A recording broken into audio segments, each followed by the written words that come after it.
અમેરિકાથી ડિપોર્ટ થતા ભારતીયો મુદ્દે હવે રાજનીતિ તેજ થઈ છે।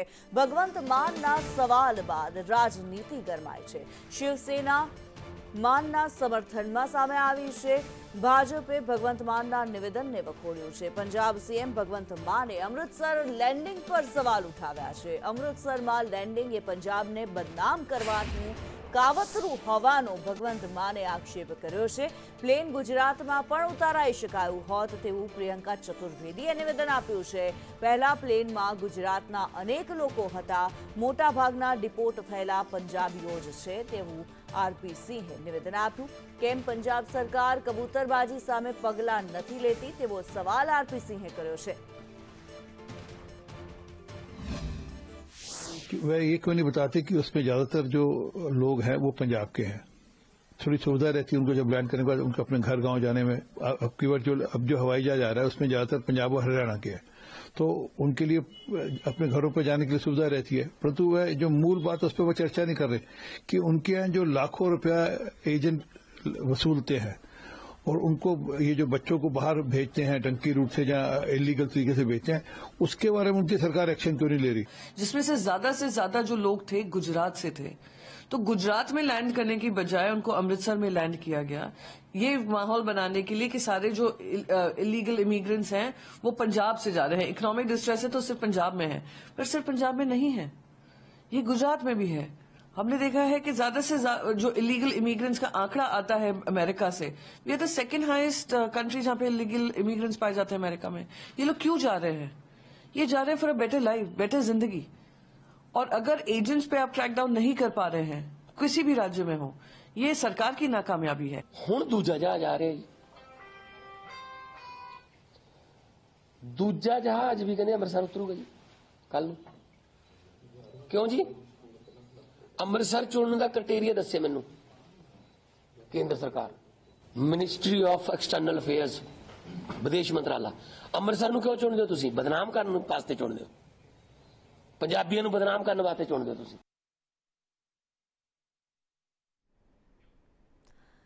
ત્યારે ભાજપ નેતા હિતેન્દ્ર પટેલ અત્યારે અમારી સાથે જોડાયેલા છે। હિતેન્દ્રભાઈ, સ્વાગત આપનું સંદેશ ન્યૂઝમાં। અમારી સાથે કોંગ્રેસના પ્રવક્તા મનીષ દોશી પણ જોડાયેલા છે। મનીષભાઈ, આપનું પણ સ્વાગત સંદેશ ન્યૂઝમાં। સૌથી પહેલા હિતેન્દ્રભાઈ, આપની પાસેથી જાણવા માંગુ છું, અમૃતસર જે લેન્ડ કરી રહ્યું છે, આજે ડિપોર્ટ થયેલા ભારતીયોને લઈને જે વિમાન આવવાનું છે તેને અમૃતસરમાં લેન્ડ કરાવવાને લઈને ભગવંત માને જે મુદ્દો ઉઠાવ્યો છે, આપનું શું કહેવું છે? જો આ એ અગાઉ પણ આવી પ્રક્રિયા અનેક વાર થયેલી છે, બિલકુલ લીગલ પ્રક્રિયા થઈ રહી છે, અને જે લોકો ભારત પરત ફરી રહ્યા છે એનું 50% કરતાં વધારે સંખ્યા પંજાબની છે। તો સ્વાભાવિક અનુકૂળતા પ્રમાણે એ વધારે લોકો જ્યાં છે ત્યાં લેન્ડ થાય, બાકીના રાજ્યોમાં મોકલવાની સંખ્યા બિલકુલ ઓછી છે, તો એમને એ રાજ્યોમાં મોકલવાની વ્યવસ્થા બસ અથવા નાના સાધનથી થઈ શકે। એટલે સૌથી વધારે લોકોની, પંજાબના લોકોની અનુકૂળતા થાય, પરિવાર સાથે એ લોકો છે એ પોતાના માદરે વતન સુખરૂપ પહોંચી શકે એ માટેનું એ પ્લાનિંગ છે। રાજ્યના રાષ્ટ્રના વિદેશ વિભાગે એ આંકડાઓ આજે પણ બધા ન્યૂઝપેપરમાં છે કે કયા રાજ્યના કેટલા છે। ગુજરાતના નોમિનલ લોકો છે તો ગુજરાત લેન્ડ કરી અને પંજાબ મોકલવું કેટલું સુચારું ગણાય? તો મને લાગે છે કે આ રાજનીતિનો વિષય નથી, અને આ પ્રક્રિયા કંઈ આ છેલ્લા 5-7 વર્ષમાં થઈ છે નહીં, વર્ષોથી આ પ્રક્રિયા ભારતે પણ કરી છે। પોતાના રાજ્ય, પોતાના દેશમાં અનધિકૃત રીતે ઇમિગ્રન્ટ હોય તો આંતરરાષ્ટ્રીય કાયદા પ્રમાણે આ પ્રક્રિયા કરવી જ પડે, અને રાષ્ટ્રની સલામતી માટે અને આંતરરાષ્ટ્રીય જે નિયમો છે એનું પાલન કરવા માટે પણ આ પ્રક્રિયા છે, અને એમાં કોઈ પણ પ્રકારની રાજનીતિ કરવાનો વિષય નથી। પંજાબ રાજ્યના જેટલા લોકો વધારે છે એના પ્રમાણમાં ત્યાં એ ઉતારો એ અનુકૂળતા ભર્યો છે। જી બિલકુલ। ત્યારે મનીષભાઈ, આપનું શું કહેવું છે? જે પ્રમાણે ભગવંત માને આરોપ લગાવ્યા છે કે પંજાબીઓને જે ચિતરવામાં આવ્યા છે કે સૌથી વધારે પંજાબીઓ જ ડિપોર્ટ થયા છે તેવું ચિતરવામાં આવી રહ્યું છે, આપનું શું કહેવું? જે રીતે અમેરિકાની અંદર ત્યાંના કાયદાનું ઉલ્લંઘન કરીને ટ્રમ્પ સરકારે પોતાના દેશમાંથી ડિપોર્ટ કરેલા ભારતીયોને અમાનવીય રીતે પગમાં બેડી જંજીર લગાવી દીધી, હાથમાં હથકડી, અને આખા દેશની અંદર આપણું જે ભારતીયોનું અપમાન થયું, ગુજરાતીઓનું અપમાન થયું, મને એમ લાગે છે કે સૌથી મોટો ચિંતાનો વિષય હતો।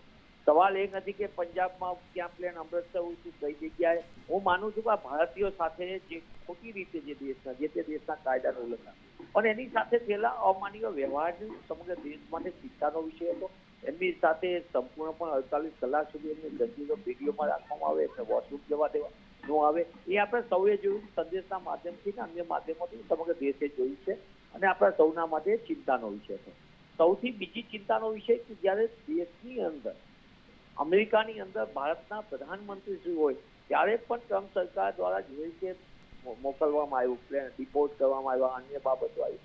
આપણા સૌના માટે અત્યારે ચિંતાનો વિષય એ છે કે પંજાબની અંદર હોય કે ગુજરાતની અંદર ગેરકાયદેસર રીતે ટૂંકા રસ્તે નિયમોનું ઉલ્લંઘન કરીને શોર્ટકટથી જે અમેરિકા પહોંચવા વાળા હોય કે અન્ય દેશમાં પહોંચવા વાળા એના એજન્ટો ઉપર પગલાં ભરવાનો સમય પહોંચી ગયો છે.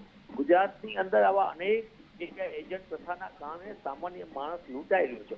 પરિવાર પોતાની બધી મિલકતો વેચીને દેવું કરીને જાય છે. આપણે ડીંગુચા પરિવાર મોતને ઘાટ પહોંચ્યો એ પણ આપણે જોયું. આપણા સૌના માટે બાળક કેવી રીતે ઠંડીમાં થીજી ગઈ, એનો પરિવાર આખો મોતને ભેટ્યો. તેવા સંજોગોની અંદર બે પ્રકારની માગણી હું સંદેશના માધ્યમથી કરવા માંગુ સરકાર માટે. આ વાત કોંગ્રેસ ભાજપ સરકાર ભારત દેશની વાત છે અને ગુજરાતીઓ જ્યારે મુશ્કેલીમાં હોય ત્યારે આપણા દેશની અંદર અને ખાસ કરીને ગુજરાતમાં ગેરકાયદેસર એજન્ટોના જે રાફડા ફાયદા છે ટૂંકા રસ્તે વિદેશમાં મોકલવાના, એના ઉપર કડક પગલાં લેવાનો સમય પાકી ગયો છે. કારણ કે અતિ ચિંતાનો વિષય છે અને આ સતત ચાલતી પ્રક્રિયા છે. હું એમ માનું છું કે પંજાબ સરકાર ખોટી વિવાદ ઉભા કરવાને બદલે સૌથી મોટી આ દેશ માટે ચિંતાનો વિષય હોય તો આવા ખોટા ગેરકાનૂની રીતે એજન્ટ પ્રથાઓ જે ચાલે છે અને ગેરકાનૂની રીતે અન્ય દેશોમાં મોકલવાનું ચાલે છે, એનાથી ભારતીયોને પરિવારોને જે મુશ્કેલી ઊભી થાય છે એના ઉપર ત્યારે આપણે સૌએ ચિંતા કરવાનો સમય આવી ગયો છે. રહી વાત ટ્રમ્પ સરકારની, તો ભારત સરકારે અત્યારે ગંભીરતાથી પગલાં ભરવા કરીને ભારતીયોનું માન સન્માન સચવાય તે દિશામાં કામ કરવું જોઈએ. બિલકુલ મનીષજી, જે પ્રમાણે આપ કહી રહ્યા છો ભારતીયોનું જે સન્માન છે તે જળવાવું જોઈએ. હિતેન્દ્રભાઈ, અહીંયા સવાલ એક એ થઈ રહ્યો છે કે જે પ્રમાણે ભગવંત માને નિવેદન આપ્યું છે તેમનું કહેવું એવું છે કે ગુજરાતમાં પણ લેન્ડ થઈ શકતું હતું, શા માટે અમૃતસર? અને જે નેતાઓના નિવેદનો સામે આવી રહ્યા છે, વિરોધ પક્ષના જે નેતાઓ છે તેમના જે નિવેદન સામે આવી રહ્યા છે, ગુજરાતના મોટા ભાગના લોકો હતા તેવું તેમનું કહેવું છે. આજે એમાં ડિટેલ ન્યૂઝપેપરમાં એની માહિતી આપેલી છે. 5% લોકો ગુજરાતના નથી અને જે પ્રમાણેની અમેરિકન સરકારે જે વ્યવસ્થા કરી છે એ પ્રમાણે સૌથી વધારે સંખ્યા પંજાબની છે, એટલે ત્યાં એ લોકોને ઉતાર્યા છે. અને ગુજરાત દેશમાં ક્યાંય પણ ઉતારે તો બાકીના લોકોને બીજે જવાનું જ હતું. મને લાગે છે કે આ રાજનીતિ કરવાનો વિષય નથી અને જ્યાં સુધી ભારતના સન્માનનો સવાલ છે ત્યાં સુધી કે ટ્રમ્પ સરકારનો સવાલ છે ત્યાં સુધી મનીષભાઈને યાદ અપાવું કે 1972માં ઈદી અમીને પહેરેલા કપડે કાયદેસર વસતા ભારતીયોને કાઢી મૂક્યા હતા. તમે જ્યારે વિદેશ નીતિની ચર્ચા કરતા હોય, ભારતીયોના માન સન્માનની ચર્ચા કરતા હોય ત્યારે કાયદેસર રીતે ઇમિગ્રન્ટને ધંધો રોજગાર કરતા લોકોને 24 કલાકમાં ડિપોર્ટ કરવાના અને માત્ર 200 કિલો વજન અને $200 લઈ અને નીકળવાની એ પ્રકારની પ્રક્રિયામાંથી પણ દેશના લોકો પસાર થયા છે. એને પણ અમે વખોડતા નથી. દરેક દેશના જે કાયદા હોય એ પ્રમાણે વર્તે, ભારત પણ એ પ્રમાણે પોતાના કાયદા પ્રમાણે વર્તે. એને રાજનીતિનો વિષય ન બનાવવો જોઈએ અને દેશના સાર્વભૌમત્વમાંથી કે એના માન સન્માનની ચિંતા હોય તો રાહુલજીએ ચીનના દૂતાવાસમાં અડધી રાતે જવું ના જોઈએ અથવા કોંગ્રેસ પાર્ટીએ ચીનની પાર્ટી સાથેના કરારો ન કરવા જોઈએ. ચીનની સરકાર સાથે કોઈ પાર્ટી કરાર કરે. કોંગ્રેસ પાર્ટીના કોઈ પ્રકારના કરાર ચીનના સરકાર સાથે હોય અથવા છુપાઈને ચીનના દૂતાવાસમાં જવું પડે અથવા પાકિસ્તાનીઓને પ્રોત્સાહન આપે એવા નિવેદન કોંગ્રેસના નેતાઓ કરે અથવા સિટીઝન એમેન્ડમેન્ટ એક્ટ કે 370 નો વિરોધ કરે ત્યારે દેશના સન્માનનો, દેશની સુરક્ષાનો ખ્યાલ આવવો જોઈએ. બિલકુલ.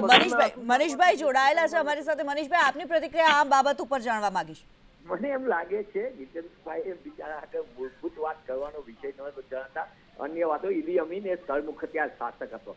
વિશ્વની અંદર કોઈ પણ સરમુખત્યારને આ પૃથ્વી ઉપર અમાનવીય વ્યવહાર કરે તો ચલાવી શકે.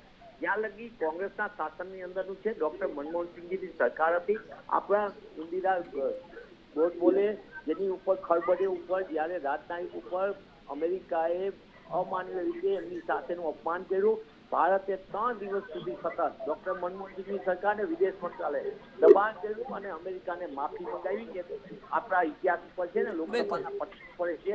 બીજી વાત, ઇન્દિરાજીએ એ અમેરિકાને સબક શીખવાડ્યો હતો. અમેરિકાએ આપણી પર દબાણ કર્યું હતું કે તમે તમારું લશ્કરને કોઈ પગતા ન લ્યો, અમારા બધા જી મનીષભાઈ, ઓલા આવી જશે. અમારી તમામ લશ્કરી તાકાત ભારત પર ત્યારે ઇન્દિરાજીએ કીધેલું કે ભારતને એની આત્મરક્ષા કરતા આવે છે, અમારે અમેરિકાની કોઈ જરૂર નથી. આવું મક્કમ મનોબળ એ ઇતિહાસના પન્ના ઉપર છે. દુઃખની વાત છે કે ભાજપના નેતાઓ પોતાની નિષ્ફળતા છુપાવવા માટે ખોટા સગવડિયા નિવેદનો ન કરે, માફી માંગે. એ બાબતે બિલકુલ મનીષભાઈ, અહીંયા આપને અટકાવવા માંગીશ. આપનો ધન્યવાદ અમારી સાથે જોડાવા માટે થઈને. હિતેન્દ્રભાઈ, આપનો પણ ધન્યવાદ અમારી સાથે જોડાવા બદલ.